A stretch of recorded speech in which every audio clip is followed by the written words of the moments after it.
UP police का mission Mukhtar अब पूरा हो चुका है। सुबह तकरीबन 4:30 बजे यूपी पुलिस मुख्तार अंसारी को लेकर के बांदा जेल पहुंच गई है। जेल में शुरुआती मेडिकल जांच भी कर ली गई है, जिसमें डिप्रेशन और ब्लड प्रेशर लो होने की बात अब सामने आ रही है।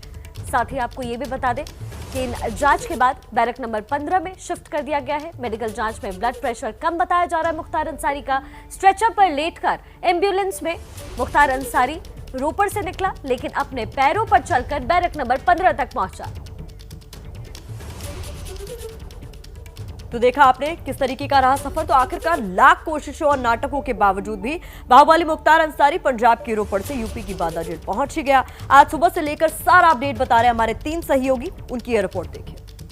आखिरकार 14.5 घंटा का सफर पूरा करने के बाद में माफिया डॉन मुख्तार अंसारी पहुंच चुका है बांदा की इस जेल में। दोपहर 2:06-7 के आसपास निकला था और सुबह करीबन 4:30 बजे मुख्तार अंसारी पहुंचा इस जेल में। और फिलहाल मुख्तार अंसारी इसी जेल में बंद है। ये वही जेल है जिसके लिए मुख्तार अंसारी का कहना था कि उसको यूपी की जेल में डर लगता है, उसकी जान को खतरा हो सकता है, लेकिन अब मुख्तार अंसारी उसी जेल में बंद है। हमारे सहयोगी वरुण भी हमारे साथ मौजूद है। वरुण, 14.5 घंटे का सफर, क्या कुछ हुआ इस 14.5 घंटे के दौरान? देखिए, बिल्कुल मुख्तार अंसारी की सिक्योरिटी को लेकर कई सवाल थे, कई शंकाएं थी, कई आशंकाएं थी और यही वजह है कि पुलिस ने बेहद प्रोफेशनल तरीके से इस पूरे सफर को डील किया। आपको बता दूं, ठीक इसी रास्ते से ही सुबह 4:30 बजे उत्तर प्रदेश की पुलिस थी, वो मुख्तार अंसारी को एम्बुलेंस में लेकर यहां पर बांदा जेल पहुंची। पूरे रास्ते को प्रोफेशनल तरीके से डील किया। 900 किलोमीटर का लंबा सफर था, लेकिन 14.5 घंटे में पूरे किया, क्योंकि पुलिस नहीं चाहती थी कि रास्ते में ज्यादा समय कहीं पर भी रुके, किसी तरह का थ्रेट हो। और उसी को आगे बढ़ाते हुए पुलिस ने महज 2-2 मिनट के छोटे छोटे पड़ाव लिए और इसके साथ ही जो पूरा का पूरा जो काफिला था, एम्बुलेंस थी, उसको कुछ इस तरीके से घेर के रखा कि कोई भी उस एम्बुलेंस के नजदीक नहीं जा सकता था। और अब इसी बांदा जेल में दिन रात कटेंगे। कैसे कटेगी वो दिन रात, संजय आगे अब तो इस जेल में ही। देखिए वरुण, मुख्तार अंसारी बांदा जेल में आ चुका है और उसका कोविड टेस्ट किया गया, साथ ही साथ उसका मेडिकल चेकअप किया गया और उसके बाद में ये तय हुआ कि उसको बैरक नंबर 15 में रखा जाएगा। लेकिन इस बार ये बैरक अलग होगी। पहले भी मुख्तार अंसारी बैरक नंबर 15 में लाया, लेकिन इस बार इसमें वो सुविधा नहीं मिल पाएंगी जैसा मुख्तार अंसारी हर बार अपने रसूख के बल पर लेता था। इस बार सख्ती होगी, इस बार सर्विलेंस होगा और इस बार कार्रवाई होगी, न मिलाई होगी, क्योंकि कोविड में उत्तर प्रदेश की सारी जेलों में मिलाई का काम बंद है। तो ऐसे में ना मुलाकात होगी, बस होगी तो सिर्फ जेल की रोटी और जेल का पानी। अपने सहयोगी अंकित गुप्ता और वरुण जैन के साथ संजय त्रिपाठी, एबीपी न्यूज़, बांदा। तो खबर पर लगातार हम बड़ी कवरेज कर रहे हैं। हमारे तमाम रिपोर्टर्स ग्राउंड जीरो से मौजूद हैं और अब हमारे वरिष्ठ सहयोगी पंकज झा भी हमारे साथ जुड़ गए हैं। पंकज, सब कुछ बदल चुका है, हम आप तक वापस आएंगे, लेकिन इस वक्त सबसे बड़ी खबर आपको बता दें, मुख्तार अंसारी को बैरक नंबर 15 से अब 16 की तरफ शिफ्ट कर दिया गया है। इस वक्त की बड़ी खबर आप देख रहे हैं, मुख्तार अंसारी को बैरक नंबर 16 में अब शिफ्ट किया गया। सुबह 4:30 बजे पुलिस पंजाब से लेकर बांदा पहुंची थी और अब बैरक नंबर 16 में पहुंच गया है। संजय त्रिपाठी ग्राउंड जीरो से इस वक्त जुड़ रहे हैं। संजय, बैरक नंबर 16 में पहुंचा दिया गया है, कोई खास वजह?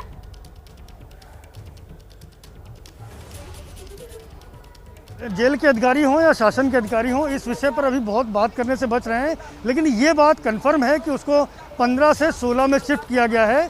ऐसा क्यों किया गया है, बहुत अभी स्पष्ट रूप से जानकारी नहीं मिल रही है। एक बात और भी है कि मुख्तार अंसारी का RT-PCR टेस्ट भी होगा, क्योंकि जेलों में संक्रमण फैलने से बचाने के लिए उत्तर प्रदेश में लगातार एक्सरसाइज चल रही है। जेलों के भीतर जो कैदी हैं उनका RT-PCR टेस्ट किया जा रहा है। और चूँकि मुख्तार अंसारी पंजाब से आया है और पंजाब में कोरोना के हाल बुरे हैं, बहुत तेज़ी से संक्रमण के मामले सामने आ रहे हैं, तो उसका RT-PCR टेस्ट भी होगा। ये दोनों ही जानकारियाँ पुख्ता हैं।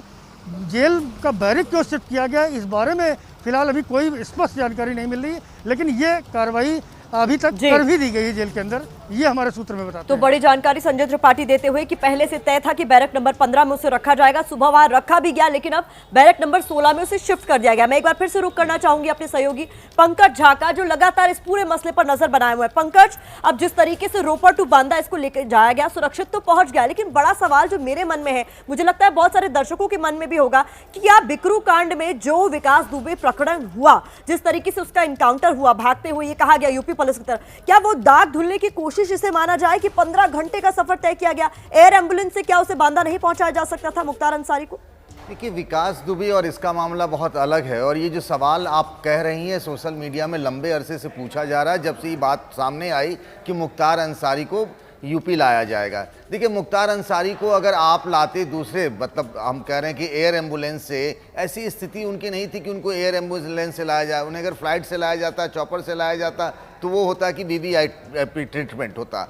दूसरी बात, अगर आपने देखा होगा, पहले ये कहा जा रहा था कि यूपी पुलिस के एडीजी रैंक के अफसर या आईजी रैंक के अफसर उनको लाने जाएंगे, पर ऐसा नहीं हुआ, क्योंकि सामान्य प्रक्रिया बताई और दिखाने की कोशिश यूपी सरकार और यूपी पुलिस की तरफ से की जा रही है। 14.5 घंटे में मुख्तार अंसारी को एम्बुलेंस में लेकर के ले आया जा गया यहाँ पर। और सबसे बड़ी चिंता की बात जो थी और जो कहा जा रहा था कि मुख्तार की अपनी करीबी भी है और मुख्तार के उतने ही दुश्मन भी है, तो क्या इस लंबे रूट पर उन पर कोई हमला हो सकता है? क्योंकि जेल के अंदर भी मुख्तार पर हमले हो चुके हैं, जैसा उनकी पत्नी ने कल सुप्रीम कोर्ट में याचिका डाल के कहा भी था। ऐसी कोई चिंता की बात नहीं हो। सकुशल मुख्तार अंसारी बांदा जेल पहुंच गया है। अब आगे नजर रखनी होगी कि कोर्ट में किस तरीके की कार्रवाई होती है, क्योंकि हम सब जानते हैं मुख्तार अंसारी 1988 से अपराध की दुनिया में है और आज तक किसी भी मामले में उसे कोई सजा नहीं हुई है।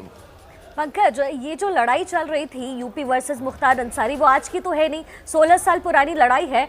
तो अब क्या इसको लाने के बाद, मुख्तार अंसारी को बांदा लाने के बाद ये समझा जाए कि बाहुबली युग का जो है वो अब अंत हो चुका है? नहीं, बिल्कुल ऐसा मत समझिए कि मुख्तार अंसारी यूपी जेल चला आया तो बाहुबली का और अपराध का और राजनीति का जो कनेक्शन है उसका खात्मा हो जाएगा, अंत हो जाएगा। मैं जिस बात की तरफ कह रहा था कि पहली बार ये सामने आ रहा है कि मुख्तार अंसारी तो 2005 से यूपी की जेलों में है, लेकिन पहली बार उसे यूपी की जेल आने से डर लग रहा है, खौफ लग रहा है। ये सरकार के इकबाल की बात है। लेकिन सबसे बड़ी बात यह है कि उसे सजा तो मिले कम से कम किसी मामले में। गवाह ही नहीं पहुंच पाते हैं, गवाह का मर्डर हो जाता है, सबूत नहीं मिल पाते। आज भी जेल में उसका खौफ है। जेल के कई कर्मचारी अधिकारी, मैं जानता हूं ऐसे सीनियर आईपीएस अधिकारी और पीपीएस अधिकारी जो हैं, वो सब मुख्तार अंसारी के सालों तक साथ रहे, उनकी आवभगत करते रहे, तो अचानक रातों रात सब कुछ नहीं बदलने वाला है। कानूनी प्रक्रिया इस पूरे मामले में कैसे रहने वाली, समझने के लिए अंकित गुप्ता का भी हम रुख करेंगे। वरुण जैन भी हमारे साथ ग्राउंड जीरो पर मौजूद है और बांदा जेल से इस वक्त संजय त्रिपाठी भी हमारे साथ मौजूद है। एक एक कर आपके पास आएंगे। रोपड़ से बांदा पहुंचते ही अब मुख्तार के गुनाहों का हिसाब भी शुरू हो गया है, जिसमें हत्या, अपहरण और वसूली जैसे संगीन मामले भी हैं। आइए देखते हैं मुख्तार कैसे अपराध की दुनिया का इतना बड़ा नाम बना।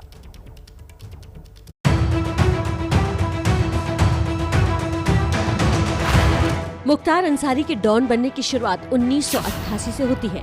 मंडी परिषद की ठेकेदारी के झगड़े में सज्जितानंद राय की हत्या हुई और पहली बार उसका नाम पुलिस फाइल में आया। 1991 में मुख्तार पुलिस की गिरफ्त में आया, लेकिन गिरफ्तारी के दौरान 2 पुलिस वालों को गोली मारकर फरार हो गया।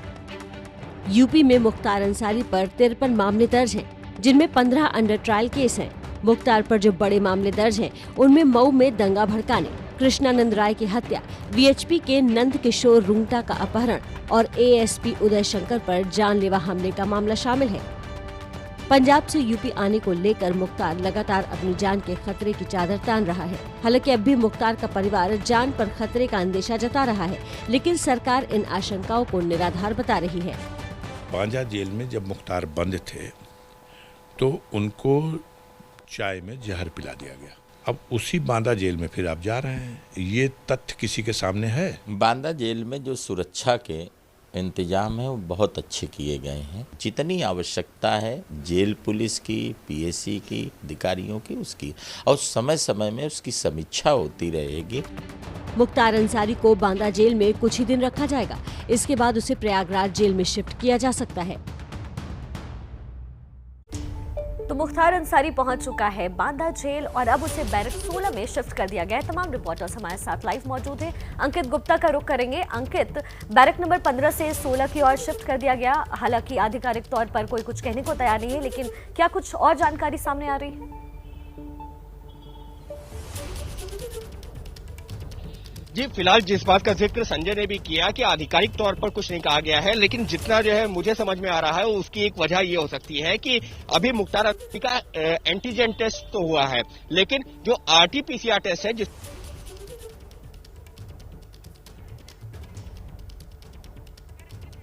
अंकित, आपकी आवाज ठीक से हम तक पहुंच नहीं पा रही। आपको वरुण के पास लेकर के चलते हैं। वरुण, अभी और प्रक्रिया किस तरीके से वहां तेज होने वाली है? क्योंकि जो कानूनी प्रक्रिया होती है वो लंबी होती है। जेल के अंदर तो पहुंच गया है, बैरक में शिफ्ट भी हो गया है, अब क्या कुछ आगे होने वाला है? देखिए बिल्कुल जेल के अंदर पहुंच चुका है। पहले बैरक नंबर 15 में रखा था, अब उसको 16 में रखा है। 16 में रखने की जैसा कि अंकित बता रहे थे कि वजह यह भी हो सकती है कि अभी RT-PCR टेस्ट होना है। क्यों जो तैयारियां थी वो 15 के लिए थी, लेकिन अचानक से 16 में शिफ्ट करने की एक ये भी बहुत बड़ी वजह हो सकती है। जेल के अंदर पहुंचते ही सबसे पहले मेडिकल हुआ। मेडिकल के अंदर जिस तरह की शिकायतें मुख्तार अंसारी ने कही, जिस तरह का प्रीवियस उसका मेडिकल रिकॉर्ड था, उस हिसाब से जो दवाइयाँ है वो भी प्रिस्क्राइब की गई है। तो कहीं ना कहीं अभी जो बाकी जो टेस्ट है और ये दूसरे नॉर्मल प्रोसीजर है उसको पूरा किया जाएगा। और कब कौन सी दिक्कत आ रही है, हम आपका आगे भी रुख करते रहेंगे। वरुण, आप लगातार नजर बनाए रखिए, हम आगे पंकज झा का भी रुख करेंगे। मुख्तार अंसारी को रोपड़ जेल में कोर्ट लाने ले जाने में इस्तेमाल की जा रही एम्बुलेंस को लेकर भी जांच तेज हो गई है। पुलिस ने 5 लोगों पर FIR दर्ज कर एक को गिरफ्तार भी कर लिया है। एम्बुलेंस केस में बाराबंकी पुलिस ने मुख्तार अंसारी के दफ्तर में लिपिक के तौर पर काम करने वाले राजनाथ यादव को गिरफ्तार कर लिया है। आरोप है कि राजनाथ ने ही एम्बुलेंस केस में अहम भूमिका निभाई थी, लेकिन मऊ में रहने वाले राजनाथ के घर वालों का कहना है कि उनका इस मामले से कोई लेना देना नहीं है। करीबी थे या क्या थे हमें तो नहीं मालूम, लेकिन वो वहाँ पर काम करते थे 15-20 साल से। हम लोग को बस ये मालूम था कि वहाँ पर वो काम करते हैं। अब इस मामले में तो वही लोग जाने ना भाई। अब हम लोग क्या घर से बताएंगे कौन दस्तखत किया, किसको फंसा रहे हैं, नहीं जानते, हमको क्या जानकारी है। जिस एम्बुलेंस को लेकर ये विवाद खड़ा हुआ है वो बाराबंकी में रजिस्टर्ड है। इसका नंबर UP 41807171 है। इसी एम्बुलेंस के जरिए रोपड़ जेल में बंद मुख्तार अदालत आया जाया करता था। जब पता किया गया कि मुख्तार को एम्बुलेंस कहां से मिली, तो रोपड़ जेल ने हाथ झाड़ लिए कि उनका इससे लेना देना नहीं है। तहकीकात में पता चला कि एम्बुलेंस बाराबंकी में डॉक्टर अलका राय के नाम से रजिस्टर्ड है। पूछताछ में अलका राय ने भी इस मामले से पल्ला झाड़ लिया। अभी तक की जांच के मुताबिक एम्बुलेंस का रजिस्ट्रेशन फर्जी तरीके से कराया गया है। जाकर अलका राय एवं उनके सहयोगी शेषनाथ राय, मुख्तार अंसारी, मुजाहिद, राजनाथ यादव व अन्य का नाम इस आपराधिक षड्यंत्र में कूट रचित दस्तावेज तैयार करने में प्रकाश में आया है। उसका पंजीकरण कराकर गलत इस्तेमाल किए जाने के आपराधिक कृत्य एवं अवैध पंजीयन के बावजूद अपने कब्जे में रखकर एम्बुलेंस का संचालन किया। इस मामले में बाराबंकी पुलिस ने जिन 5 लोगों पर FIR दर्ज की है, उन पर और संगीन धाराएं लगा दी गई हैं। पुलिस इस मामले में बाकी आरोपियों की तलाश कर रही है। तो बाहुबली डॉन मुख्तार अंसारी की आखिरकार घर वापसी हो गई। 15 घंटे का ये सफर जो 890 किलोमीटर लंबा था पूरा हो गया। हमारे तमाम सहयोगी लगातार हमारे साथ बने हुए हैं। वो सहयोगी जिन्होंने शुरुआत से उसको फॉलो किया बांदा तक, वो भी लगातार हमारे साथ बने हुए हैं, और पंकज झा भी हमारे साथ लगातार बने हुए हैं। पंकज, सबसे बड़ा सवाल यहाँ पर यह है कि सिर्फ सुरक्षा के इंतजाम वहां तक जरूरी नहीं थे कि आप पूरे रूट को आपने तैयार किया, गोपनीय रखा, फिर भारी सुरक्षा के बीच बुलेट प्रूफ जैकेट खुद अंसारी को पहनाकर, खुद पहनकर आप जेल के अंदर तक तो दाखिल हो गए। लेकिन परिवार वाले कह रहे हैं कि पहले भी उन्हें चाय में जहर मिलाकर दिया गया, अभी भी जान को खतरा है। तो चैलेंज अभी भी बहुत बड़ा है पंकज। ये जो परिवार वाले कह रहे हैं ना कि चाय में जहर, ये बांदा जेल की ही बात है, इसके कोई पुख्ता सबूत नहीं है। ये मुख्तार अंसारी के परिवार के लोगों का आरोप है। और ये बात सही है कि मुख्तार अंसारी की जान को खतरा है, जैसा सुप्रीम कोर्ट में उनके वकील कहते रहे और पंजाब सरकार भी कहती रही। उनकी तबीयत भी ठीक नहीं है, आपने देखा, पहले भी आती रही इस बात की डिप्रेशन को लेकर के। लेकिन कल जिस तरीके से सकुशल उनको लाया गया पंजाब से यूपी, वो वाकई काबिल तारीफ है। और आपने कहा कि ना गोपी ने नहीं रखा, सारी मीडिया के लोग उनके साथ थे। लेकिन अब सबसे बड़ी चुनौती जिसकी हम बार बार हम जिक्र करना चाह रहे हैं वो ये है कि ये कानून का राज जो कहा जाता है, अगर यूपी में अगर ऐसा है तो जैसे उनके खिलाफ इतने सारे 50 से अधिक मामले हैं, तो आखिर किसी मामले में उन्हें सजा क्यों नहीं हुई, गवाह क्यों पलट जा रहे हैं, वो सबसे बड़ी चुनौती होगी। उनका जो गैंग है उनके उस पर कार्रवाई, उनके लोगों पर कार्रवाई, पुलिस के अंदर बैठे लोगों पर कार्रवाई, ये भी बहुत बड़ी चुनौतियां बाकी हैं। अभी हमारे रिपोर्टर्स लाइव हैं ग्राउंड जीरो पर मौजूद हैं। आपको लेकर चलते हैं अंकित गुप्ता के पास, जिनके साथ वरुण जैन भी हैं। अंकित, इस वक्त अब प्रक्रिया में क्या कुछ तेजी आई है? जी, फिलहाल अभी मुख्तार अंसारी का RT-PCR टेस्ट होना है और वो सबसे बड़ी चुनौती है जेल प्रशासन के लिए, क्योंकि जब तक उसकी रिपोर्ट नहीं आती तब तक उसको जो सामान्य बैरक में नहीं रखा जा सकता। इसी वजह से अभी जो शुरुआती जानकारी है कि बैरक नंबर 16 में रखने की एक वो वजह हो सकती है, लेकिन आधिकारिक जानकारी नहीं है, लिहाजा हमको इंतजार करना होगा।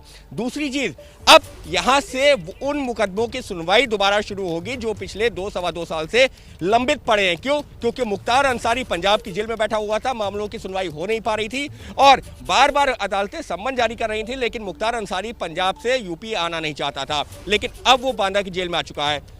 वरुण, अब ये तो कहा जा सकता है कि पहले से तस्वीर बदल चुकी है। अब मुकदमों की सुनवाई भी होगी और संभवतः जिस तरीके से मुख्तार अंसारी का डर सामने आया है, जो गवाहों में या सबूतों के साथ छेड़छाड़ होती थी, वो भी अब उतनी नहीं हो सकेगी। बिल्कुल नहीं हो पाएगी। और अंकित, सबसे अहम बात ये भी बता दूं कि मुख्तार ने जेल अथॉरिटी से बात कही है कि वो बहुत ज़्यादा थका हुआ है और वो आराम करना चाहता है। कहीं हालांकि एक लंबा सफ़र जरूर वो पूरा कर यहाँ पर पहुंचा है, लेकिन उसके चेहरे पर एक घबराहट और पैनिक नज़र आ रहा है। जिस तरीके से उसने जेल में पहुंचते ही पहले अपनी बीमारियों की बात कही, हालांकि प्रीवियस पूरा मेडिकल रिकॉर्ड प्रशासन के पास था, लेकिन जिस तरीके से उसकी तो बैरक नंबर 15 से बैरक नंबर 16 में तो शिफ्ट कर दिया गया, जिसे तन्हाई बैरक भी किया जाता है, लेकिन कोई वजह नहीं पता चल रही है। हो सकता है कि उसका आरटी-पीसीआर एंटीजन टेस्ट होना, उसकी रिपोर्ट आने के बाद ही आगे का फैसला लिया जाए। पूरी खबर पर हम लगातार बने हुए।